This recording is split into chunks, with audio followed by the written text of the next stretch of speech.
morning. Good morning. Good morning, everybody. Good morning. Welcome again to our Sunday SonRise Project call, where it's always a safe space for us to gather together in our efforts to heal ourselves and our families. I'm really happy you all are here with us this morning in this safe space for us, and we take this time that we cherish so beautifully every week. God, grant me the serenity to accept the things I cannot change, the courage to change the things I can, and the wisdom to know the difference. I'm feeling really great this morning, and I'm so happy to have our resident expert, Dr. Linda McGhee, back with us this morning. So, all of you, I believe, know Dr. Linda. I'll share just a little bit about her in case you don't, but we'll jump right into our session this morning.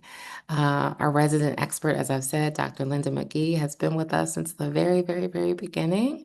Back in 2000, she is a clinical psychologist, attorney, and nationally recognized mental health expert and speaker. She's been featured everywhere, as many of you know, and she is on the road, on the go, speaking all over the world.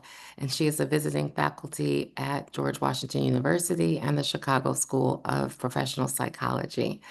So I could go on and on and on and on, but we really want to have this space this morning be an open space for people to open up and share or get some insights from Dr. Linda on what might be happening in your world. And so it really is an opportunity for people to come together and share. So this is our monthly open session this morning. There's not a specific topic because you are the topic. So if anybody wants to share or open up, or Dr. Linda, if you want to open with some words, I know you traveled this morning. I And welcome. did. So bright and Welcome. early commute from Delaware to DC.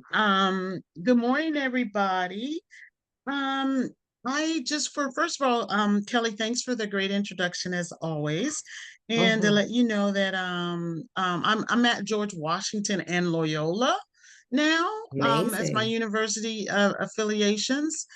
Um, Congratulations. And I think that's the update. I'm still doing a little bit of private practice and assessment and consulting with parents who are in situations similar to parents um, that I that are on this line. And I'm also trying to keep the focus on multiculturalism even as we go through these political times. And as I think I've told most of you before, hosting now the Multicultural Psychologist, which is a podcast devoted to the intersection of culture and psychology. That's awesome. And yes, we need your new bio with all of that. That's Mhm. fantastic. So, Dr. Linda, what's been going on in your world lately? How are you doing? I'm feeling good, and I really want to just emphasize the thing that's been on my mind. I think I lead with this on most of my shows. And because it's so prevalent in my personal life and in my professional life, that of parents who are in the process of dealing with difficult situations with their children. Um, Unfortunately, I've seen, parents who've had to withstand some abusive actions from their children who are suffering with mental illness. And or substance abuse. But I just always want to emphasize that you, as parents, are important human beings. You deserve to be treated with kindness and respect.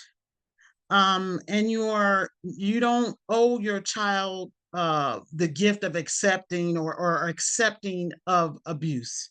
And this is just on my heart today because I've seen parents who are like, burdened with these situations and who feel like that somehow they're deserving of it because of what if they might have done or not have done as parents. And I just wanted to emphasize today that you are worthy of love, respect, and kindness, and you do not deserve abuse. Love, respect, and kindness. hmm So, as you deal with people who, and like you said, we're all parents. Many of us, most of us are parents on this call. Hmm. How do you, if you feel like somebody is being disrespectful, one of your children or somebody else, what is what are some tools right. that we can use. And I just want to start, Kelly, by like talking and chatting back and forth with you about where the line is, right? Obviously, in many instances, if your child is dealing with some of these issues, there's a tension, there's a natural tension, and there are going to be disagreements, particularly over whether or not the person needs to have treatment or not, because as young adults, they have a control over their own affairs. But Kelly, I just want to sort of like back and forth with you, like some things that, natural disagreements, disputes, but when it comes to like, cursing, a child cursing you out, a child calling you well out of your name, a child touching you physically, pushing you, shoving you, slapping you, a child who's like kind of lying in wait for you once you get home to sort of scream at you. And we know that a lot of this behavior comes from their own frustrations with their situation, Hmm. right? And we know with our intellectual mind that your child might be talking that way to you because they're frustrated because they see all of their friends out with jobs and are in school or progressing on with their lives, and they don't have those things. So when you are in the home with them, a lot of times you are the repository or the receptor of their frustration. Right. But I mean, the line has to be drawn by each individual. But I have seen parents who are literally, I feel, being abused Hmm. by their children. And that's what's on my heart and mind today to talk about that. I mean, and you can tell me, Kelly, or anyone else can chime in. Have they felt uncomfortable? Have they felt that the line had been crossed? Hmm. I did back in, 5 years ago with Mm-hmm. Kyle, a long time Mm-hmm. ago when he was in high school. I did. There were Mm-hmm. moments for sure. And you know about Yeah. that. We talked about it here. It And happens now, it happens in almost every situation hmm, like this. Uh-huh. yeah, Go different on. though now in that the conversation is different because of all the tools I've learned here around Mhm. listening more and asking questions and getting curious. So, as an example, I think I shared that during the holidays, he was here and he's actually moving back to Maryland this coming week. Oh, he Um, is. Mhm. he is. And I asked a question at Christmas time. I said, Kyle, do you think we do well living together? Mhm. And because I knew it was as stressful for him as it was for me, probably more for me, but me constantly fussing with him about not taking food in his room and I smelled the weed. I was like, oh no, no, no, we're not doing that here. We're not doing that. And so he said, absolutely not. Like he knows, he knew we don't do well living together. And but I had him, Mhm. he had an opportunity to say that. So it wasn't like I felt like I needed to say you can't live here. It was an Right. opportunity for him to articulate, no, I Right. don't And you were think this just is being good. honest with where you are. He Yeah, being honest that he can't live with you, and you being honest that you think that you function better not in the same space. right. But asking him the question versus Right. me saying you can't do this, asking the question Right. allowed him to be honest too and say, no, we don't. Right. Well, I agree with you. I I agree.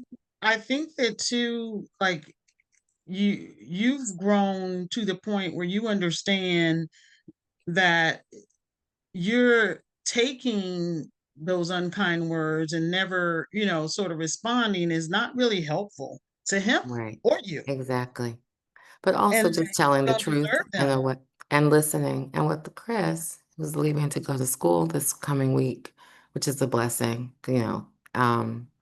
he too has his moments where I'll ask him to do something, he doesn't do it. And then I'll ask again, Mhm. he doesn't do it. The pivot I've made in the last few weeks or the last couple of months is I then sternly and clearly, that's the difference, very clearly say what my expectation is, or I'll say, I Mhm. need this room to be cleaned. I'm going to come check at 7 a.m. Mhm. Put a deadline on it, a timeline on it, and I'll leave a note. I won't scream about it. I'm not fussing about it. I just put a note on his door, like a big note. And at 7 o'clock, I'm back saying, "Good morning." And he's like, "Oh, oh," and you can see the difference because there's a clear expectation, but also a timeline. That's a new learning Right. too. Right. And it's A different. It's like, timeline and a mhm. request, right? From Yes, one adult to yes, another, right? For the privilege of living in your home, exactly. right? I think, Kelly, that sometimes parents feel guilty for some reason about how their child has quote unquote turned out, that they accept blatant disrespect, That's respect right. that clearly goes over the line. And I just want to toss that out there as well, is that, somehow we feel like it's our fault. And Well, if that we is hadn't the have, case because I say all the time still without the guilt or the shame anymore, but I say all the time, boy, I wish I could get the time back. But I know I can't get the time back. If I could mm-mm. get the time back, I don't think, I know my behaviors and actions would be different. I'm so clear on that. And how would they be? Um, the one of the pivotal moments of some of the things that happened with Kyle, with our family at that time, was a real simple thing of him just wanting to stop swimming and he wanted to play basketball. So that's a very simple response would have been, okay, cool, let's do that. Mm-hmm. That's different. And then, no, you're gonna, pretty much forcing him to do something that he was tired of doing. It's Mm-hmm. like it's a natural behavior to not wanna do that anymore, and Right. I would have responded or said, "No problem, you're more than swimming, so let's do what's good for you, what you wanna do." So And, Kelly, though knowing that you would have done things differently, it still serves no purpose to let a child blame you. 100% agree. It just, and it keeps people in status quo. And I see a lot of situations, Kelly, where you were talking about living together, where the child refuses to get treatment. That's right. The young adult refuses to get treatment. They refuse to leave the home, really, to get a job. And they use threatening and harsh behavior to manipulate, and blaming behaviors to manipulate the parents into keeping that status quo, where That's they don't have the responsibility to do anything. right. And I think that is not a helpful cycle. And it becomes a situation where you're codependent, and it oftentimes even dwells on the enabling. That's right. So, I wanna make sure that if anybody has anything on their minds this morning, Mhm. like to get Yeah, some it doesn't have to be this subject at all. It could be completely different. exactly. Kelly just asked me what I was thinking about, and this topic has just been at the top of my radar for months. Right. But I'd like to hear from you all. We're at the end of the summer. Some of you have children who are going to be going away. Some of you have children that you're still working on and working with. Um, but I also want to check in with you all. Like, where is your level right now of dealing with all of this? We talk a lot on this show about getting habits, about self-care, but I want to know, like, as you all know, it's hard to form habits. And how many of you are keeping up with those self-care habits, and how many of you are struggling? Mhm. Anybody this morning? So this is a great topic. What tips do you share to better manage the situation? Um, I really think that because of the things that we were talking about this morning, um, we have a hard time seeing the situation. And I want Kelly to kind of chime in here too. Um, we have a hard time seeing that we're enabling. And we Mhm. have a hard time seeing that we're just letting our child heap that guilt on us as his way to not, or her way to not do anything, to keep the Mhm. status quo. So this is the one time where I really do think that talking to people will help. And if you talk to someone who, maybe has some clinical experience, that will be good. But I even think opening up to your community sometimes is helpful, because oftentimes we have a hard time just calling up a therapist, because that really just Mhm. sort of lays out in our head that there's a problem. But we can talk, we can call our friend Kelly, and Kelly can say, I can talk to you about my experience, and here's this doctor that I know that can help. And a lot of times we need bridges to sort of get to talking to a professional, or get to talking to people that can provide some concrete and some solid advice. A lot of times this is going to involve people getting their own help to Mhm. deal with the fact that Mhm. this guilt that you feel, and it that keeps your mouth closed, it has you not giving your child any like responsibilities or any nudges toward help, has to be dealt with. Um, and I just think that a lot of times when you're in this kind of sticky situation, you have a 22-year-old or a 23-year-old who's stuck in place. Um, you really need to work as if a couple, if there's a couple in place, or on your own, on your how you were raised, what got you to this place, Mhm. right? I was speaking to someone the other day that had been abandoned by her father. And so she has wrapped up into her interactions with her son, or this thought that she doesn't want to be the person abandoning him, Mm. as opposed to getting him toward help. Right. Um, And you want them and to feel like they're welcome home at all times. They're welcome, yes, but welcome at home as a 22-year-old who is not doing anything other than dwelling in his bedroom, that is not help. That is That's right. enabling. That, And he dwelling in the bedroom, and also not listening or respecting boundaries. right. Um, and so, the very least is like what the way you and I started this conversation is to do some thinking about whether or not the relationship has crossed lines.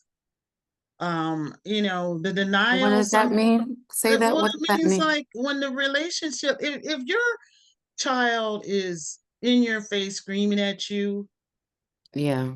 every day, and you find yourself even remotely threatened, if you find yourself being called names and feeling abused and feeling beat down, um, then you should at this point start to think about whether or not this has crossed the line. This is not a healthy relationship. And so one of the people on the chat said, stuck with this, my fault. Yes.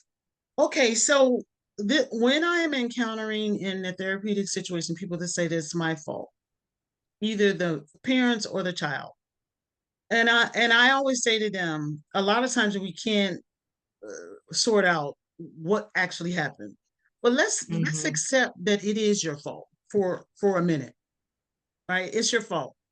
Now what? Mhm. Right? Even if you could have parented better, now what? Is that an excuse for your child to not get help with his substance abuse issues, with his mental health, with her mental health issues for the rest of their lives? Right. No, right? So even if you accept that you did not do everything perfectly, and I assure you that you did not, right? None of us are perfect, and neither is your child. Right. But it's my fault just is one of those things that freezes you in place. It perpetuates the status quo. Right.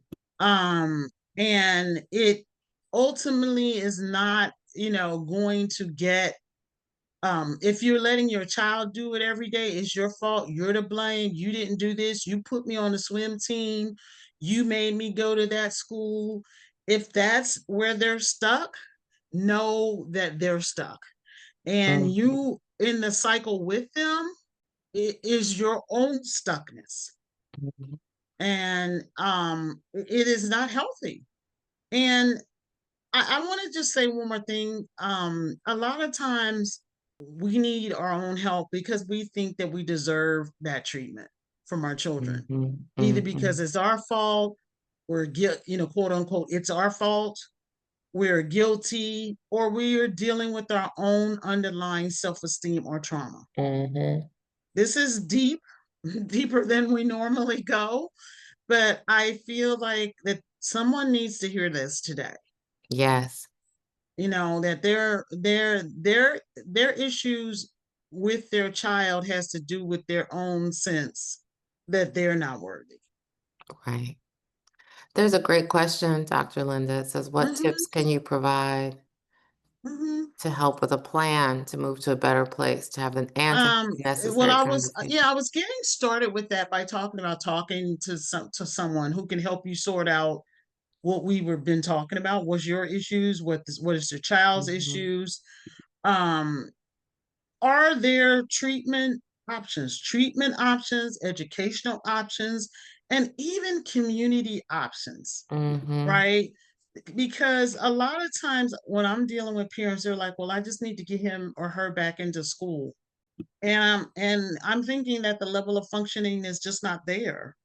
So mhm, what my initial analysis of the situation is to help parents and children get into the correct treatment options, medication options. But then when we look beyond that, what is the one step or steps that you can help your child take, or that your child can take to start to move ahead? They may not be able to go back to that university, but can they take a class? mhm, Can they take a class locally? Can So that they can start building up esteem? Because a lot of us have children that are boomerangs. They were left, but they came back. Well, what we don't mhm, really analyze is that they come back with less confidence. So sometimes the answer is to start with small, appreciable, let them take a step, right? And even if that step is that they get out of their room and they walk around the block once a day, that's a step. And so to realize that you're going to need some kind of a plan to get your child from where they are now and where you are now to small, appreciable steps of improvement, whether that be you go get your counseling, whether that be you stop sitting there every day thinking, blaming yourself, and go to the mhm, gym mhm. yourself and That's right. start taking care of yourself. So there is a plan there that has to do with your mental, physical, and spiritual well-being. And there is a plan there for your child in all of those aspects. But the last thing I want to say, and then I want to address some of the really nice comments in the chat, is that the hardest thing about all of this with adult children is that we don't have control over them. They And the acceptance of the fact that you can't fix this by yourself. That's right. They can choose not to get help. But what you can do, though, is you can make conditions for a person to stay in your home. You can make conditions for a person that you are financially supporting. And this is hard. This is why I advise people to get a professional involved, because it's often too emotional for parents to say, you need to do A, B, and C in order to stay in my house. You need help. And I can't force you to get help, but this is our agreement with regard to you staying here, which is that you have to go see this counselor twice a week. We had someone on the line, remember, Kelly, that Mhm. really took this to court. This was a while I ago, but remember. I mean, I had never heard, well, I had heard of it, but she really followed through because her son was so stubborn that he would not get any help. And so this is why I kind of wanted to talk about what's over the line. And then I want to talk about parent deserving respect. And then I want to talk about the hard conversations that you sometimes have to have with your children who are mentally ill or who are are dealing with substance abuse. Is that, I can't control your behavior, but I really need for you to do these things to get the help that you need. And if you get the help that you need, then we can continue to cohabitate in the same home. It was conditional. So what's back Hmm. to the question that was in the chat, giving people like conditions upon which they can stay with you. Yes, Conditions. right. And that I mean, and to know there's certain things like, for example, you have younger children in the house. Have someone in the home that's like using and abusing drugs and who are hanging around with people that are using and abusing drugs are a threat to your other children and a threat to you.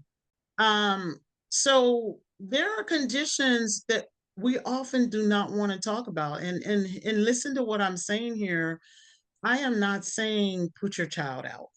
I am saying that them sitting around in your home for 5, 10 years without treatment as adults makes it so hard for them to ever get treatment. And the only and you might have only very few points of leverage because they control their own legal destiny. Mm-hmm. And so, we've had other callers on here say what you said earlier, Mm-hmm. we do better in separate places. Right. But Okay. asking them the question, Yeah. that's the key Yeah. versus like the definitive. It's asking the Yeah, and question. you can say, Kelly, you're angry with me all the time. Maybe you would be better off if you were somewhere else. Yeah. Um, so I want to like look at some of the chats. I want to go with Vicky's comment first, and then I'll go with the other one. Mm-hmm. It is hard. I'm gonna just keep it personal here. I I've set out to do better with my body, my mind, my spirit, and building those habits is really hard. And doing all of those things in one day is really hard. And so I do have a couple of things that I want to say, and I'm so glad that someone brought up the book Atomic Habits because I'm reading and listening to it now, and I actually find it to be quite helpful. Um, is that first of all, treating yourself with compassion, even while you're trying to change your habits. Mm-hmm. A lot of self love, a lot of self compassion. I realize that decades of doing things one way are not going to result in turning on a dime. Mm-hmm. And when you set goals, set small goals and know that you're not going to get to everything every day. Mm-hmm. And know that you could try to have a couple of things that you try to keep in your mainstay of habits. Again, just a small thing that I'll share is I'm trying to drink water first thing in the morning, right? Mm-hmm. I just decided I am just going to drink water until in the morning. And even if it's a cup, that's fine. Mm-hmm. Because I sometimes don't want to drink 24 ounces of water. Right. So I've now decided that that cup of water is better than nothing. Exactly. Okay. I was talking to my doctor the other day because they all the rage is to talk about what menopause and postmenopausal women is to all these protein diets, and I've gotten to the point with this protein thing where it's like I'm trying to eat a good amount of protein every day. I try to have protein with 80% of my meals, Mm-hmm. but I am not driving myself crazy trying to hit some crazy protein goal. So going back to Vicky's point, choosing some things you're going to focus on, giving yourself self-compassion to know that you're not going to be perfect. And I would say lessening the number of goals that you're going after all at the same time, right? Yeah. And like think about the goals that people are talking about, how they relate to you. So I'll Mm-hmm. just share one last thing and then I'll go to the rest of the chat. I'm trying to do steps. right? So what I decided to do that works for me is that some days I can do a lot of steps and some days I can't because of my schedule. Okay. And so what I've decided to do is go with average. Hmm. What are, in the last 7 days, what are my average number of steps? Mm-hmm. And so I try to average, I'm increasing my average per week. Some now I'm just at about 5,000, right? So I'm averaging 5,000 steps a day, even though some days I'm taking 2,500 and some days I'm taking 7,500. So Mm-hmm. you have to make, because I'm not doing that. I'm not committing to doing this 7 days a week. So Right. my point is, Vicky, is that, and for everyone else, is that like try to find a way that you could do some things for yourself in a way that already goes with your lifestyle, right? Makes and sense. Yeah. and not fight yourself on all these things. If you're not going to be a person that eats celery every day, that's fine. What I'm trying to do is, I'm not a huge veggie eater, is to put them in a smoothie and just figure out small little ways, but to not set yourself up where you're either perfect or you're a failure. Right. I love that. Um, someone else talks about, we were talking about other people's actions. Let them. Yes, that's we talked about that book. The let them theory. Yeah. The let them Mm-hmm. theory, right? Mm-hmm. Like Mm-hmm. ultimately that philosophy I think is useful, but it's so very hard when it's your flesh and blood. And I want to Absolutely. acknowledge that, right? I mean, how many times have we watched our child do something, and even though we know better, we try to help fix it because it's our child, because they're living in America right now, because we know things are hard, because we love them. So I do think that sometimes we have to sort of let them go in the way that they're going to go. Yeah. But I at the same and I've been pushing basically this whole call for us to challenge our children to get help and to get better and to not just let them just let them right Right. be. Right. But I do think that Kelly sort of illustrates really well the sort of struggle. It's your child, you want what's best for them, you want them back in school. But by the same token, you're like, well, in order to do these things, you and I need to live in separate places. I'm going to give you this. Kelly and I have talked about this many times. I know she doesn't mind me saying this. I've counseled her and many other people to like, okay, you can't take away everything at once, but you can say, look, you're 22 right now. I'm going to give you 18 months. I'm going to give you this much money a month for 18 months. And then the next 6 months, I'm going to give you half of that. And then we're going to go to zero. Right. And so there are ways that you can work toward independence and work toward them surviving on their own without just pushing them out the door on a dime. Um, so tough love is hard. I'm reading from the chat, but necessary at times. Placing supports around them helps. So I'm not the only resource. So true. I think a lot of parents really put a lot of strain on their own health because they are in this relationship with a child who won't leave, who won't get help, but they're in their home. Um, but the child doesn't lean or rely on anyone else. They don't have a therapist. They're not in any community support groups. And it just puts so much stress on the parents who are not going to survive forever.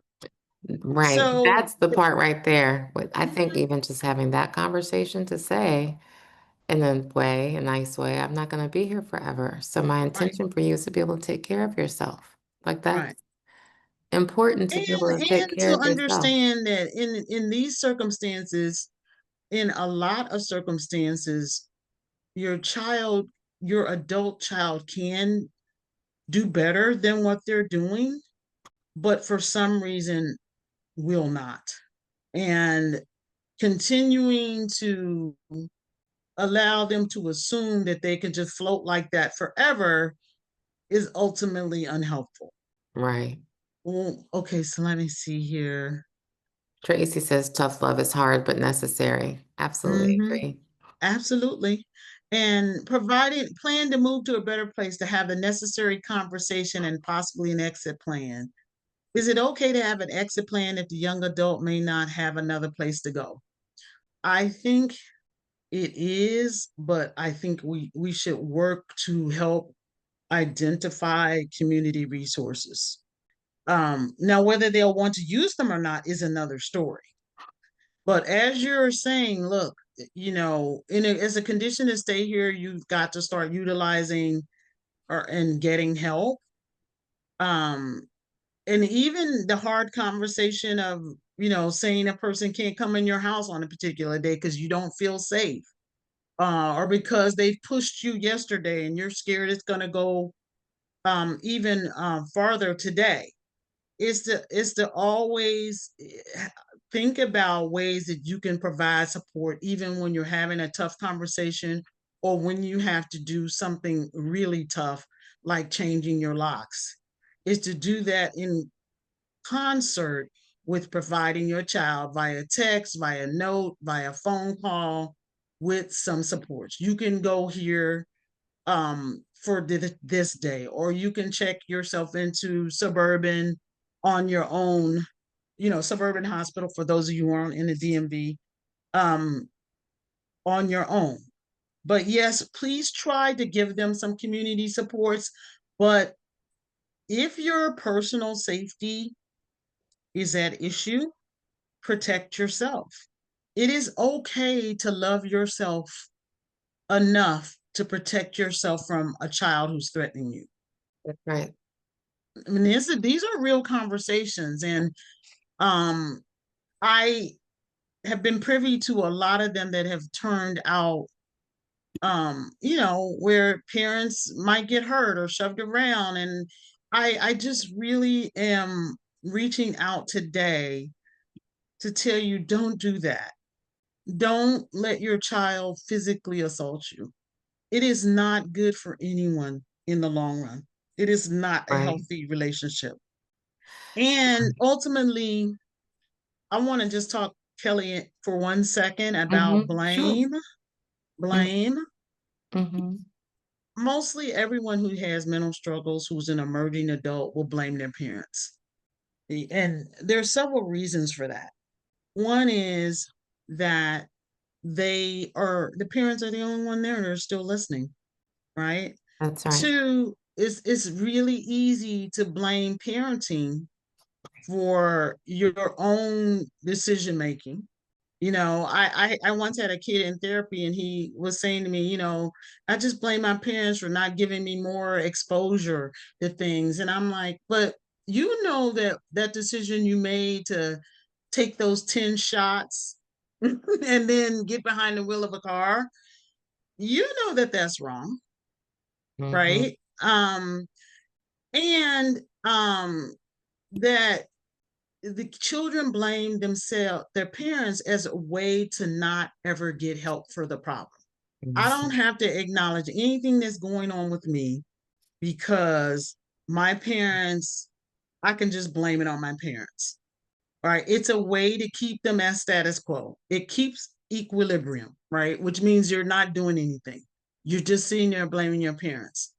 And for the last reason they blame their parents is that sometimes there are some parenting challenges. Sometimes there are some relationships that are misaligned and unhelpful, and toxic. So there are many, many reasons why your child blames you. And that's why sometimes, with the nuance and the subtleties between all those reasons, it's good to be able to talk to someone else, because it helps you to sort through the what might the part of what the child is saying that we might want to deal with, and the parts that that are just stonewalling. Um, the chat says loving yourself more doesn't mean you love them less, and loving them more doesn't mean you love yourself less, right? You can love your child and ask them to get help. You can love your child and tell them that if they think about raising their hand at you they can't live in your house. You can love yourself by setting some boundaries. And it's okay if you feel like that you can't live with your child anymore. I've heard people admit this on this in this space, and they do it so reluctantly. I hate to say this, but I'm really glad that he lives somewhere else. It's okay if you feel more comfortable and safe with your child in inpatient somewhere or living somewhere else or in halfway house or with your aunt. It's okay to need and want a break from the constant responsibility of caring for an adult child. It's okay that you go and smile and take that vacation in Aruba and enjoy yourself and breathe. But someone in the chat just said, um, we can't be enablers. And I want to just let that set for a minute. What do y'all put, if you can, those of you who are on here that can put something in chat, what is enabling? What behaviors do you find that are enabling? I think constantly, getting a call, maybe not constantly, but getting a call where it's like, oh, I need money.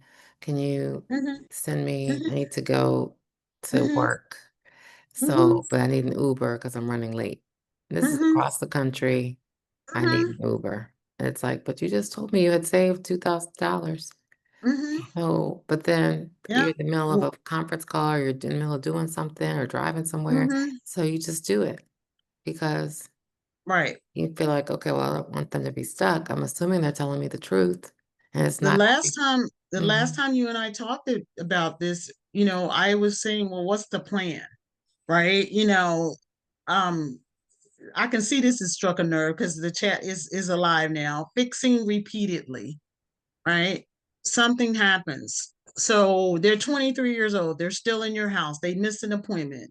What do? You call and you try to smooth it over with the people that they made an appointment with. You try to get them out of their consequences because the help or the therapist is threatening to stop treating them because they don't show up. And so you're talking to the therapist to keep them on the case. You're trying to keep on encouraging them even when they quit job after job, paying his bills. um Someone said helping someone not to change. Woo. That's a good one. Hmm. I stopped enabling and he chose homelessness. And as painful, and you wrote that twice, as painful as that is, your adult child has that choice. When you see their accounts are negative and you put money in, so Mm, what message is that seeing? That they never have to be aware of zero, right? They never ever have to be accept the consequences of zero, right? As yeah. an adult, we have to keep the account above zero. When you go in every time he has a negative $145 balance, your message is that you can go below zero if you want because I'm going to step in. How are they going to be accountable at a job? How are they going to be accountable in any kind of adult relationships if no one is holding them accountable and neither are you? Not holding them to be accountable or responsible and allowing them to place blame. Ooh, that's a whole word in the chat. Allowing them to place blame. It is never their fault, right? Again, the relationship between parents and child is the relationship a lot of times that people take out to the world, that pattern. And if you don't hold them accountable in your home, even with a mental illness or a substance abuse problem, they are not going to be able to meet the expectations of the world, either in a job or school environment or in a relationship. They'll just go into their marriage blaming everyone else, blaming their spouse, blaming their children. Mm. It's so deep. So this is very deep, right? And so I want to pivot a little bit with what I've been alluding to with Kelli by talking about what can we do? How can we start turning it around? Right? Again, I'm not a big believer in saying, okay, I've been fixing your negative bank balance for 3 years and today I'm stopping. But I do think that the next conversation you have, the next time you see a negative balance, is just say, listen, um, I in a couple of months I'm going to ask you to start managing your money better. I'm going to ask you to start working on that right now. And I will not fix a negative balance. And you will have to deal with the bank yourself. And you will not be able to use your ATM card. And you will not be able to order Uber. Mhm. Um, or you gradually start reducing the budget. That's right. You know, okay, somebody said I watched that account close. You know what happens when you have a negative account? They don't allow it for so long. Mhm. You know, parents, some of us are making our own lives hard because we won't have boundaries. I I ended up removing my name. By all means, remove your name. Right? So now you're $145 negative and you need an Uber.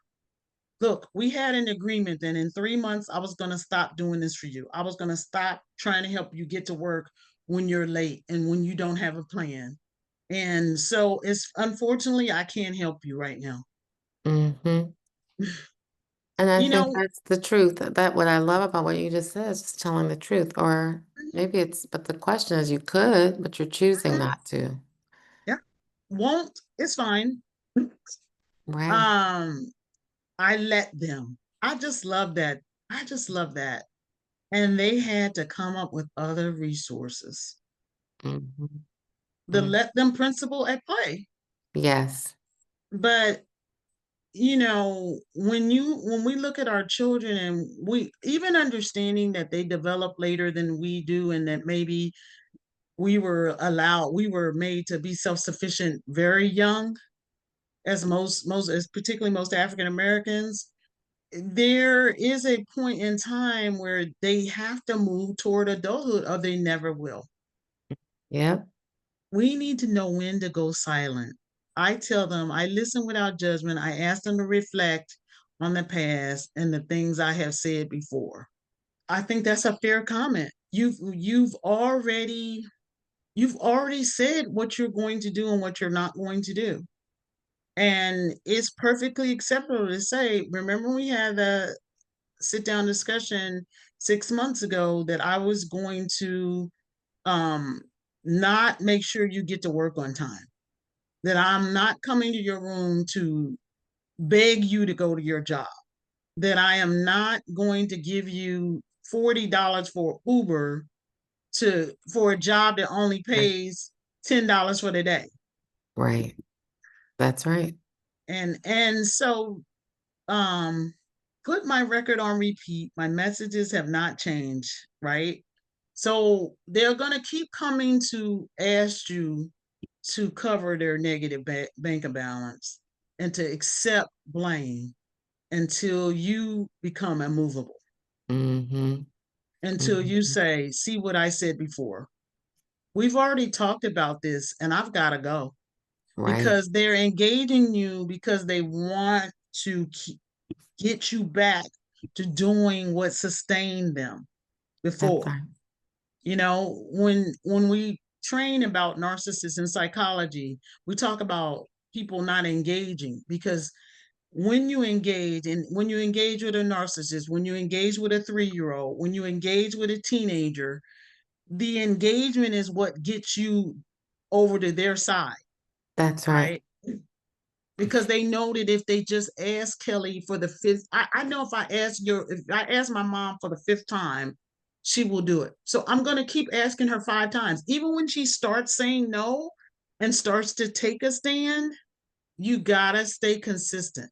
You have to mean what you say, because once your adult child That's knows the that thing. you're gonna slide back, they'll just keep pushing you. And then all of a sudden you're right back to where you were. Except now you have a child that you can't even threaten because they know that you don't mean it. That's the thing.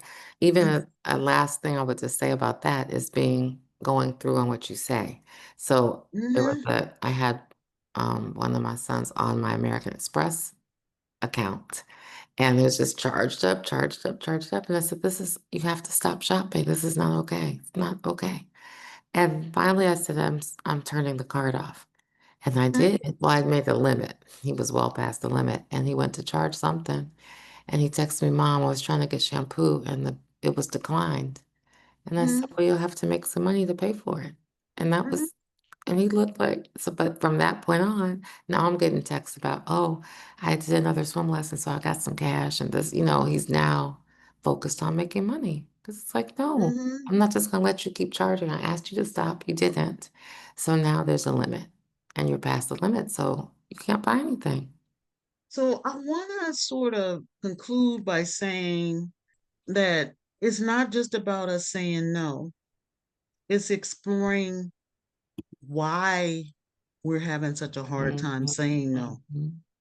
What's going on with us that leads us to capitulate in an unhealthy situation that is unhelpful ultimately to your child? And finally, I want to say again, to be kind to yourself and to understand that you are indeed worthy of treating yourself with respect, even Yeah, in connection with your children. absolutely. The treating yourself with respect is so critical, and having boundaries and and telling people the truth. Here's the situation. But also, I think what you said earlier about knowing we're worthy and not Mhm, feeling that we're going to allow the abuse. It's really abuse to mhm. continue. And I see that so much with women. I mean, it happens with men too, but I see that so much with mothers. For some reason, we're conditioned to take it, Hmm. and it just makes me sad. Hmm. Well, I think we also don't want to put our children in the system. And so if there's a threatening moment, Yeah. we don't want to call Yes. 911. We'll talk about that on another show, Yeah, because that is a viable issue, but it is also not the issue that should keep you from help forever. absolutely. And I love this last comment. I think it's beautiful. It's okay to start over. And that is a beautiful thing. And so Hmm. true. Life is Hmm. not over. We need to be okay with moving in a different direction with grace. Hmm. Absolutely. Hmm. Absolutely. There was a woman this morning, I'll say this real quickly, on Twitter, and she had a house keys, and she was like, I moved out of an abusive situation, and she was just showing an empty apartment. And That's it's awesome. change is sometimes a blessing, and we fear it, and so we keep doing the same things that we were doing before. That's right. Getting past the fear is such a Hmm. huge thing. That's another conversation for another day. Yep, and what other people think, which is Hmm. another conversation. Yeah. The fear of change. It's a blessing to Hmm. get on the other side. To get on the Hmm. other side is a beautiful thing. Well, it is 10 o'clock. We are out of time. I want to thank you, Dr. Linda, for always being here and sharing such great advice this morning and input and thoughts. And for everybody that showed up this morning, happy to have you here, as always. And so I'm going to ask Dr. Vicky to close us out this morning. Thanks Thank you, again. Dr. Linda. Thank you, Kelly. God, we thank you for another Sunday support call for the SonRise Project and the wisdom that has been poured, the safe and sacred space to process, reflect, to have an opportunity to do things differently. Thank you for your grace that continues to keep us, your mercy that is new every morning, and even the favor that is extended to us as we grow through these parenting journeys that each of us have. Continue to bless our homes, bless and protect our children. Give us grace to be able to endure the difficult and inconvenient and uncomfortable moments where we have to bear witness to our children's growth.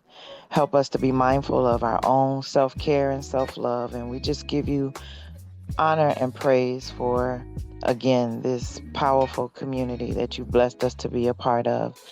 Bless us as we go further into this day and bring us back again together on next Sunday. And we give you all honor and praise. In Jesus' name we pray. Amen. Amen. Amen. Amen. Amen. Thank you all for being here. Have a great day, and we'll see you next Sunday. Have a good one.